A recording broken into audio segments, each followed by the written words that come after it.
ಆತ್ಮೀಯ ಯೂಟ್ಯೂಬ್ ವೀಕ್ಷಕರಿಗೆ ನಮಸ್ಕಾರ. ಮಾಹಿತಿ ನಿಮಗಾಗಿ ಯೂಟ್ಯೂಬ್ ಚಾನಲ್ಗೆ ತಮ್ಮೆಲ್ಲರಿಗೂ ಸ್ವಾಗತ. ಇದೊಂದು ನೇಮಕಾತಿ ಪ್ರಕಟಣೆ. ಲಘು ಯುದ್ಧ ವಿಮಾನಗಳನ್ನು ವಿನ್ಯಾಸಗೊಳಿಸಿ ಅಭಿವೃದ್ಧಿಪಡಿಸುವಂತಹ ADA ಏರೋನಾಟಿಕಲ್ ಡೆವಲಪ್ಮೆಂಟ್ ಏಜೆನ್ಸಿ ಇಲ್ಲಿ 137 ಹುದ್ದೆಗಳ ನೇಮಕಾತಿಗೆ ಅರ್ಜಿ ಆಹ್ವಾನಿಸಲಾಗಿತ್ತು. ಶೈಕ್ಷಣಿಕ ಅರ್ಹತೆ, ವಯೋಮಿತಿ, ವೇತನ, ಹುದ್ದೆಗಳ ವಿವರ, ಆಯ್ಕೆ ಪ್ರಕ್ರಿಯೆ, ಅರ್ಜಿ ಸಲ್ಲಿಸುವ ಬಗೆ, ವೆಬ್ಸೈಟ್ ವಿಳಾಸ, ಕೊನೆ ದಿನಾಂಕದ ಮಾಹಿತಿಯನ್ನು ತಮಗೆ ನಾನು ಕೊಡ್ತಾ ಇದ್ದೀನಿ. ಮಾಹಿತಿಯನ್ನು ಸ್ಕಿಪ್ ಮಾಡದೆ ಕೊನೆವರೆಗೂ ವೀಕ್ಷಣೆ ಮಾಡಿ. ಫಸ್ಟ್ ಟೈಮ್ ಮಾಹಿತಿ ನಿಮಗಾಗಿ ಯೂಟ್ಯೂಬ್ ಚಾನಲ್ ವೀಕ್ಷಣೆ ಮಾಡ್ತಾ ಇದ್ದರೆ ಸಬ್ಸ್ಕ್ರೈಬ್ ಬಟನ್ ಮೇಲೆ ಕ್ಲಿಕ್ ಮಾಡಿ, ಬೆಲ್ ಐಕನನ್ನು ಒತ್ತಿ ಆಲ್ ಅಂತಕ್ಕಂಥ ಆಪ್ಷನ್ಸ್ ಆಯ್ಕೆ ಮಾಡಿಕೊಳ್ಳಿ. ನಾನು ಕೊಡ್ತಕ್ಕಂಥ ನೇಮಕಾತಿ ಪ್ರಕಟಣೆಗಳು, ಸ್ಪರ್ಧಾತ್ಮಕ ಪರೀಕ್ಷೆಗಳ ಮಾಹಿತಿ ತಮಗೆ ನೋಟಿಫಿಕೇಶನ್ ಮೂಲಕ ಲಭ್ಯವಾಗುತ್ತವೆ. ಮಾಹಿತಿಗೆ ಲೈಕ್ ಕೊಡೋದನ್ನು ಮರೆಯದಿರಿ. ಈಗಲೇ ಲೈಕ್ ಬಟನ್ ಮೇಲೆ ಕ್ಲಿಕ್ ಮಾಡಿ. ಸಂಪೂರ್ಣವಾಗಿ ನೋಡಿ ಅನಿಸಿಕೆ ಅಭಿಪ್ರಾಯಗಳನ್ನು ಕೊನೆಗೆ ಕಮೆಂಟ್ ಮೂಲಕವಾಗಿ ತಿಳಿಸಬಹುದಾಗಿದೆ. ಬನ್ನಿ ADAಯಲ್ಲಿ ನೇಮಕಾತಿ ಕುರಿತು ತಿಳಿದುಕೊಳ್ಳೋಣ. ADA ಏರೋನಾಟಿಕಲ್ ಡೆವಲಪ್ಮೆಂಟ್ ಏಜೆನ್ಸಿ ಕೇಂದ್ರ ಸರ್ಕಾರದ ರಕ್ಷಣಾ ಇಲಾಖೆಯ ಅಧೀನದಲ್ಲಿ ಬರ್ತಕ್ಕಂತಹ ರಕ್ಷಣಾ ಸಂಶೋಧನೆ ಮತ್ತು ಅಭಿವೃದ್ಧಿ ಸಂಸ್ಥೆಯ ಭಾಗವಾಗಿದೆ.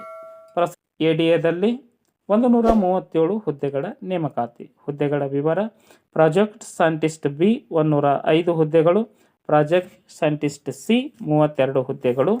ಈ ಎಲ್ಲ ಹುದ್ದೆಗಳಿಗೆ ಶೈಕ್ಷಣಿಕ ಅರ್ಹತೆ ಏರೋನಾಟಿಕ್ಸ್ ಅಥವಾ computer science, electronics and communication, electrical and instrumentation, metallurgy, mechanical ವಿಭಾಗಗಳಲ್ಲಿ ಇಂಜಿನಿಯರಿಂಗ್ ಅಥವಾ ತತ್ಸಮಾನ ವಿಷಯದಲ್ಲಿ ಪದವಿ ಪೂರ್ಣಗೊಳಿಸಿದಂತಹ ಅಭ್ಯರ್ಥಿಗಳು ಅರ್ಜಿ ಸಲ್ಲಿಸಬಹುದಾಗಿದೆ.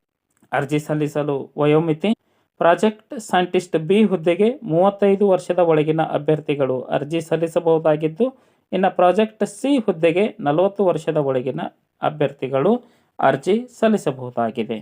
ಆಯ್ಕೆಯಾಗ್ತಕ್ಕಂತಹ ಅಭ್ಯರ್ಥಿಗಳಿಗೆ ವೇತನ ಶ್ರೇಣಿ: ಪ್ರಾಜೆಕ್ಟ್ ಸೈಂಟಿಸ್ಟ್ B ಹುದ್ದೆಗೆ 90,789 ರೂಪಾಯಿ, ಪ್ರಾಜೆಕ್ಟ್ ಸೈಂಟಿಸ್ಟ್ C ಹುದ್ದೆಗೆ 1,08,073 ರೂಪಾಯಿ ವೇತನವನ್ನು ನಿಗದಿಪಡಿಸಲಾಗಿದೆ. ಆಯ್ಕೆ ಪ್ರಕ್ರಿಯೆ: ಲಿಖಿತ ಪರೀಕ್ಷೆ, ಸಂದರ್ಶನ ನಡೆಸುವ ಮೂಲಕ ಅಭ್ಯರ್ಥಿಗಳನ್ನು ಆಯ್ಕೆ ಮಾಡಲಾಗುವುದೆಂದು ADA ತನ್ನ ನೇಮಕಾತಿ ಪ್ರಕಟಣೆಯಲ್ಲಿ ತಿಳಿಸಲಾಗಿದ್ದು, ಅರ್ಜಿ ಸಲ್ಲಿಸಲು ಹೆಚ್ಚಿನ ಮಾಹಿತಿಯನ್ನು ಪಡೆದುಕೊಳ್ಳಲು ಏರೋನಾಟಿಕಲ್ ಡೆವಲಪ್ಮೆಂಟ್ ಏಜೆನ್ಸಿಯ ಅಧಿಕೃತ ವೆಬ್ಸೈಟ್ ವಿಳಾಸ ada.government.in ಈ ಒಂದು ವೆಬ್ಸೈಟ್ ವಿಳಾಸವನ್ನು ಸರ್ಚ್ ಮಾಡಿ ಮಾಹಿತಿಯನ್ನು ಪಡೆದುಕೊಂಡು ಓದಿ ಅರ್ಥೈಸಿ ಸೂಕ್ತ ದಾಖಲೆಗಳನ್ನು ಸಲ್ಲಿಸಿ ಅರ್ಜಿ ಪ್ರಕ್ರಿಯೆಯನ್ನು ಪೂರ್ಣಗೊಳಿಸಿ. ಅರ್ಜಿ ಸಲ್ಲಿಸಲು ಕೊನೆಯ ದಿನಾಂಕ 21/4/2025 ಈ ಒಂದು ದಿನಾಂಕದೊಳಗೆ ತಮ್ಮ ಅರ್ಜಿ ತಲುಪುವಂತೆ ಇರಬೇಕು. ಮಾಹಿತಿಯನ್ನು ತಮ್ಮ ಸ್ನೇಹಿತರಿಗೆ ಶೇರ್ ಮಾಡಿ. ಯಾರಿಗಾದರೂ ಈ ಮಾಹಿತಿ ಉಪಯೋಗ ಆಗ್ಬೋದು. ಮಾಹಿತಿ ಕುರಿತು ಏನಾದರೂ ಅನಿಸಿಕೆ ಅಭಿಪ್ರಾಯಗಳು ಇತ್ತು ಅಂದರೆ ಕಮೆಂಟ್ ಮೂಲಕವಾಗಿ ತಿಳಿಸಬಹುದಾಗಿದೆ. ಎಲ್ಲರಿಗೂ ಧನ್ಯವಾದಗಳು.